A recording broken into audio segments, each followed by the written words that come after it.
And now, the Hall of Fantasy. Welcome to the Hall of Fantasy. Welcome to the series of radio dramas dedicated to the supernatural, the unusual, and the unknown. Come with me, my friends. We shall descend to the world of the unknown and forbidden, down to the depths where the veil of time is lifted, and the supernatural reigns as king. Come with me and listen to the tale of the Man in Black. The wind. Where did it come from? It is always there when he wants to speak to me. It is the sound of his voice.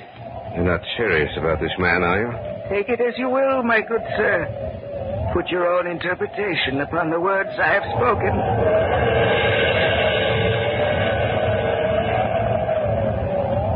Yes, master. I understand. What did you say? I answered him. What do you mean? The wind. The mocking sound of the wind is his voice. He has seen. He has looked into your minds and seen you. But he sees only one woman. One woman in both of your minds. First, she shall die. Then you. Both of you.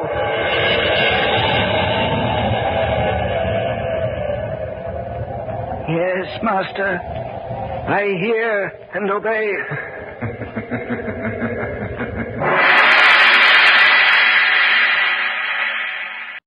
And now for our story. An original tale of fantasy by Richard Thorne entitled The Man in Black.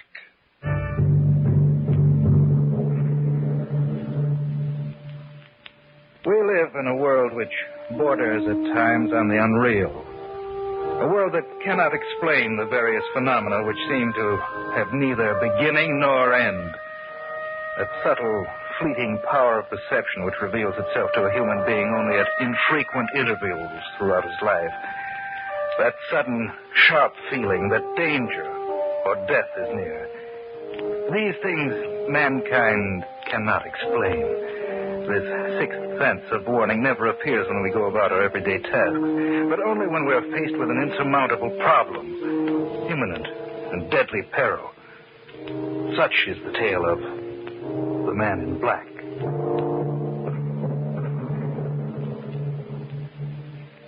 It was a cool, quiet night.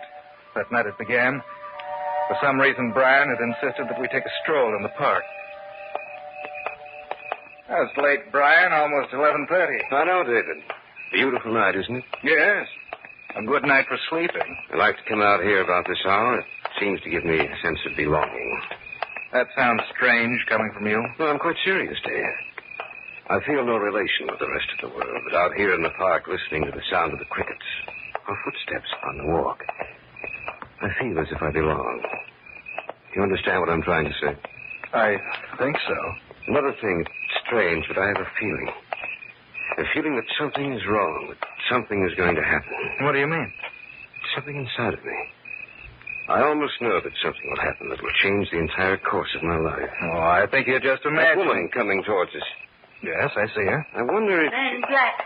Have you seen that man in black? I'm sorry, but we haven't... Just a minute, David. Let her talk. Have you seen him? Have you seen the man in black? No, I'm afraid not. Oh, I thought perhaps you could help me. I must find him. Well, we haven't seen anyone out here tonight except you. The man in black. I must find the man in black. What does she mean? I don't know. The man in black. Maybe we ought to follow her. Now let her go. That's strange. What? It was so still before, now the wind seems to have sprung up from nowhere. Listen. She went off in that direction. Let's take a look. Wonder why she screamed. Well, she couldn't have gotten too far. Look, up ahead. That must be her. Lady, is anything... What's the matter with her? She's dead. Dead? That's right. I wonder who he is. Who? The man in black.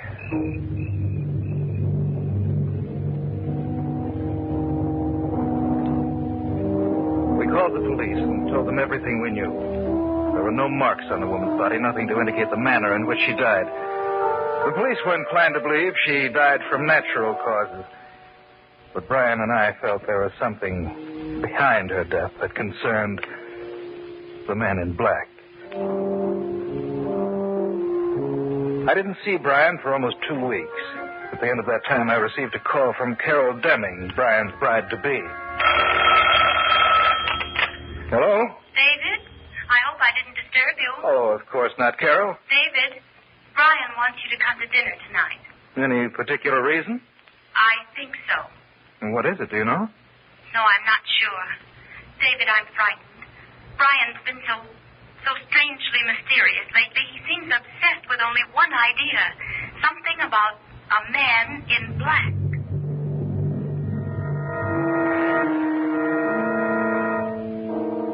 Not once during dinner did Brian mention the subject.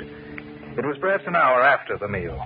The three of us were sitting in the library when he brought up the subject of the man in black. Remember that woman we saw in the park, David? Yes, of course. She aroused your interest, didn't she? Yes. She did the same thing to me. Only I did something about it. Brian, I wish you'd forget about this. I can't, darling. I know how you feel about it. I did my best to forget it, but I couldn't. Still, don't you think that... My mind will never be quiet until I get to the bottom of this. Maybe the woman we saw was upset. It was quite evident, David. I made some inquiries about this supposed man in black just to see if anyone knew anything about him. And? And I discovered that no person alive was described in that way. Well, then you can forget about it. I said anyone alive. What do you mean by that, Brian? The man she was talking about has been dead for 30 years. Well, then, that ends your investigation, doesn't it? I'm afraid not. Why not, Brian? When I've traced down every last clue about him, only then will I be satisfied. Who was he, this man in black? An immigrant to this country, David. He's buried in a mausoleum in a private estate about 40 miles north of the city. You mean he lived here? No, he didn't. It was his dying wish that a mausoleum be built and his body placed there after his death. No one knows where he came from. Well, why should he pick this location? I don't know, David, but I intend to find out. How? I understand there's a caretaker for the estate. I intend going to him to learn the story. When? Tomorrow. Do you mind if I come along? Of course not. What about you, Carol? No. I don't want to go with you, and I wish you wouldn't go either. There's nothing to be afraid of. Are you sure, Brian? Are you really sure? What's the matter, Carol? Over there, at the window. There's nothing there. Oh, but there was. There was something over there. I couldn't see it clearly, Brian, but it was there. The grotesque figure of a man's face floating outside the window. Neither Brian nor I saw anything outside the window, and we put it down to Carol's imagination. She asked us again not to go out there, but Brian insisted, and in the end went out. The following day, in the late afternoon, we started out to the estate. This is the road that leads into the estate. It seems so lonely out here. Yes, doesn't it? Almost as if this little area was set apart from everything else. Maybe it's the day. Gray, overcast. Well, that all adds to it, of course. Up ahead, is that it? Yes. Oh, that one building with that semicircle of trees behind it. I thought you said he was buried in a mausoleum. He is. You mean that? I don't like this, Brian. Are you afraid? Maybe. Look, there's an old man standing in the doorway. Looks as if he were waiting for us. I wouldn't be surprised if he was. Well, let's go meet him. Maybe we ought to go back. Of course not. We've already come this far. We'd be crazy to turn back now. Good day, gentlemen. I've been expecting you. Well, he's coming to find out. No need to tell me. Just follow me, please. He said you would be here about this time. Who? I'll tell you later. So dark in here. Your eyes will become accustomed to it, the darkness. Just come with me. What do you think? I don't know. You said something? No, nothing at all. This is the room. Right in here. You wish to learn of the man in black. Am I correct? Yes. Can't we have more light? The candles burning in here don't throw off much light. I'm sorry, but that would be against his orders. Whose orders? He who walks by night? What can you tell us about this man in black? Quite a good deal. The man who lies in a stone coffin in the center of this room died some 30 years ago. Yet his body is as it was when he was alive. Perhaps you would like to look at him. No. I'm sorry. You ought to look upon him. After all, he has laid claim to you already. What do you mean? The woman you met some time ago. She was the first link in the chain. The last in her chain, but the first in yours. They who search for the man in black shall die, but not before they see the one they love most in this world die first. The wind. Where did it come from? It is always there when he wants to speak to me. It is the sound of his voice. You're not serious about this man, are you? Take it as you will, my good sir. Put your own interpretation upon the words I have spoken.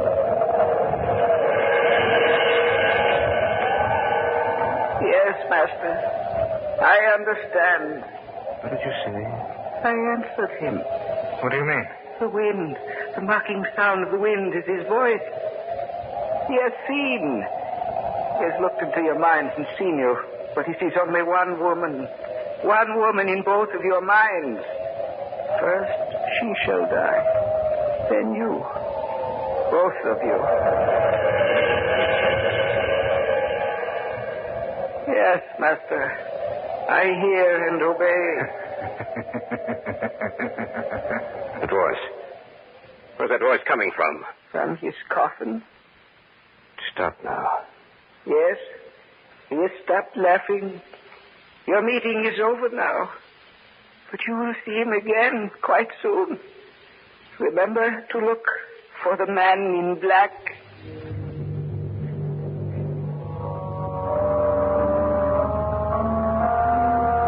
The old man showed us out of the mausoleum. So cold and lifeless. So frightening to behold. We sat silent for some minutes as we drove back. But then Brian broke the unnatural quiet. I didn't know you felt that way about Carol. Oh, he was mistaken, Brian. You're not a very convincing liar, David. It's true, isn't it? Yes. I'm sorry. Forget it. All right. What do you think? About the story the old man told us? I hope he's crazy. What if he isn't? Then I don't know. I just don't know. When we get back to town, Dave, we'll pick up Carol and head for my place. Why? Strange, but something tells me that what the old man said was true.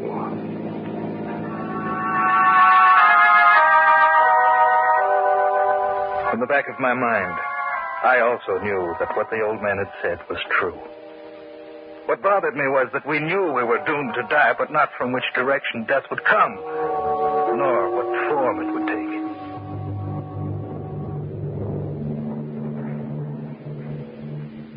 We phoned Carol from a little roadhouse just outside the city. She was waiting for us when we pulled up in front of the apartment building in which she lived. And there it was only a short drive to Brian's place. And that's the story, Carol. I can't believe it. You know, sitting here in your house, Brian, with the lights on like this and everything so normal, I find it difficult to believe myself. Perhaps we were mistaken, Brian. Maybe nothing will happen. You really believe that, David? I'm trying to. Just a minute. What time was it when you were out there? Oh, it must have been about 5. Why? Well, maybe it was my imagination, but just about that time, I heard someone laughing. The voice came from behind me. I turned around to look, and no one was there. It could have been the laugh we heard. But we were there. How could she possibly have heard anything at the precise moment we did? The old man said it was his voice issuing forth from the coffin, the voice of the man in black. No. What's that? It's just thunder, Carol. It's been threatening to rain all day. Every time the old man said he heard the voice, did you notice how the wind would spring up? There was another sound, too. I don't know what it was. It was there. I'll never forget it. Oh, what are we going to do? Well, I'm going to hire bodyguards, take protective measures against anyone getting near. Listen. The wind. And that sound we heard in the mausoleum. Where's it coming from? I don't know. Carol, what's wrong? What's the matter? There's something at the window. Face. Careful, twisted face. Oh, do something. It's gone. The window's broken. It was looking in at us, watching the three of us. And those eyes, those terrible eyes. I'm afraid, Brian. Brian, you have to do something before it's too late.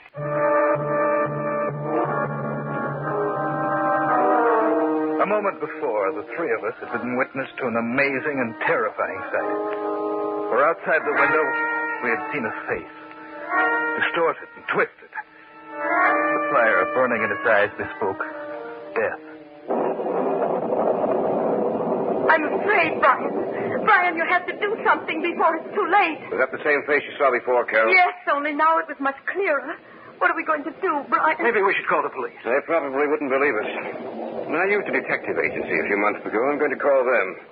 Telephone number should be here in my desk. Now, take it easy, Carol. But it's just that I'm so frightened. You'll be all right as soon as we can get some guards here. Radcliffe, is that you? This is Brian Conley. I want every available man you have to come out here tonight. You know my address? Yes, thank you. They'll be out here as soon as possible. Is Radcliffe coming? No, but we'll have 8 men here in the house to give us protection. We'll stay here, the 3 of us. That way we'll have a better chance. Oh, if only you hadn't been so interested in what that woman had to say, Brian. But I was, and I'm sorry. That's over and done with, Carol. I'm as much to blame as he is. Oh, I suppose we all are. There's nothing we can do except wait, Carol. But I'm sure the man in black won't call on us again. Not when we have help.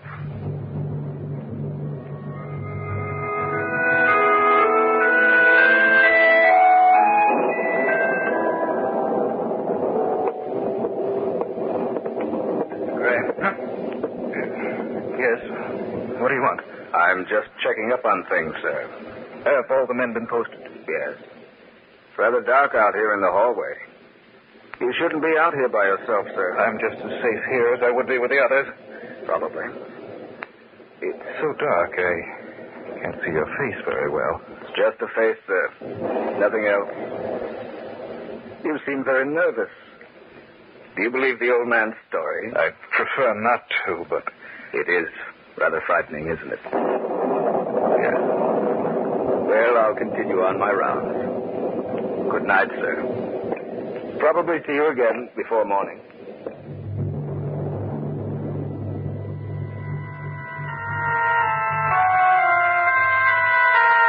The guard somehow disturbed me. There was something unusual about him. In the gloomy hallway, I couldn't see his face. Of course, in the shadows, it was difficult to tell what color his clothes were. Who's that? David. You startled me. Are you alone down here? Yes. Where's Carol? She got a headache. Went upstairs for a nap. Well, she shouldn't be alone. There's a man stationed outside her door. So quiet in the house. One of the guards just passed me in the hallway, asked me if I believed in the story the old man told us. The guards don't know anything about the story. Are you sure? Of course I am. The only thing they've been told is to watch for a man in black clothing. Why should the guard know anything? Did you see his face? What was he wearing? Well, it was too dark out there in the hallway. Of course, he might have heard something about it. No, he couldn't have. I didn't even tell Radcliffe the story. Then how did he know it? Unless he was the man in black. There's something about him that seems so strange. I can't place it, but he frightened me. We better search the house. Listen. The wind again. That sound. He is here in the house. It was Carol's voice. And that man wasn't a guard. Come on. Guard! Guard! Nobody answered. Carol, are you all right? Carol! Anything has happened to her? The door to her room. It's open. Carol. She's dead. Just like the woman in the park. She can't be. What happened to the guard outside her door? Happened to all of the guards in the house, Brian. Haven't seen a single one on our way up here. Did they ever start this? We'd better call the police. Is there a phone up here? No extensions up here. You phone. I'll stay here with Carol. It won't do you any good to stay up here, Brian. She's dead. You better come with me. I guess you're right. Oh, Brian, I'm sorry. I should have known that the man in the It's not hallway your was... fault. I'm to blame. I started this. I can't understand what happened to the guard. Whoever he is, whatever he is, He has the power, David. Something evil and malignant. Send the guards away. It would be a simple matter for him. You can use the phone in the library. You look all done in, Brian. You'd better sit down in that chair over there. All right. Never forgive myself. I hope they can get here in time. I don't know what it'll be. Say, that's strange. What? I'm not getting any dial tone. Something's wrong with the phone. Oh. What's the matter, Brian? Nothing. I can't get to the police. The lines must be down. Yes, there must be. I thought I heard you moan when I was trying to get to the police. You were mistaken. It's rather dark in here, and with you sitting in that chair with your back to me, your voice sounds different. Does it? Yes. Stay where you are. Something's wrong with you. What is it? Don't you know? No. Perhaps you should look at my face. You're not Brian. The man in the hallway, you're... The man in black. What happened to... Your friend. We've changed places for a while. You mean he's dead? That's correct. As you will be soon. Don't come any closer to me. Are you afraid? Why don't you run? I can't move. Now, you see him. The man in black, face to face. And now, you die.